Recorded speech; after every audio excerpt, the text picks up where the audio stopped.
Magandang hapon, narito na mga balita sa inyong PRTV News Break. Nakaalerto ang Philippine National Police sa posibleng pagpapalabas sa mga susunod na arrest warrant mula sa International Criminal Court laban sa iba pang mga opisyal ng pamahalaan. Ayon kay PNP Chief General Jose Melencio Nartates Jr., maaring ilabas sa lalong madaling panahon ang mga arrest warrant. At kung mangyari na ito, tuloy ang kanilang pagpapatupad ng batas. Kasalukuyang isinasagawa ng PNP ang background discussion sa mga protocol at iba pang prosesong umiiral para sa paghahanda sa susunod pang ICC warrants.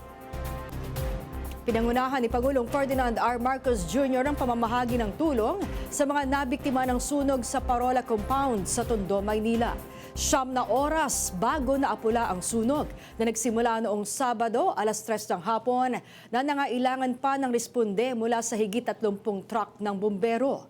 Higit 2,000 pamilya ang nawala ng tirahan. Umabot sa 21 million pesos ang naipamahaging tulong, kabilang na ang financial assistance at relief goods. Personal na binisita at ininspeksyon ng Pangulo ang Leonardo Fugoso Sports Complex at Delpan Evacuation Center. Itinalaga ni Pangulong Ferdinand R. Marcos Jr. si dating Senador Francis Tolentino bilang Acting Secretary ng Department of Labor and Employment. Matapos magbitiw si Bienvenido Laguesma dahil sa isyu sa kalusugan.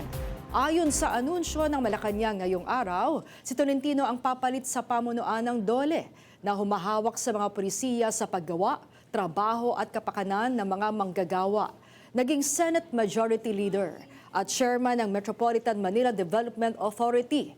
Natalo si Tolentino sa kanyang pagtakbo para sa ikalawang termino bilang senador sa 2025 midterm elections. At yan ang mga balita na kalap ng inyong PRTV News Break. Live kami sa Free-to-Air, Binchal 31, Signal Channel 31 at sa YouTube. Tumutok din sa aming social media accounts sa Instagram, Facebook at TikTok sa @PRTV Prime Media.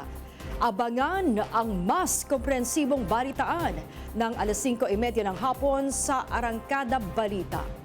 Ako po si Maan Macapagal. Magandang hapon.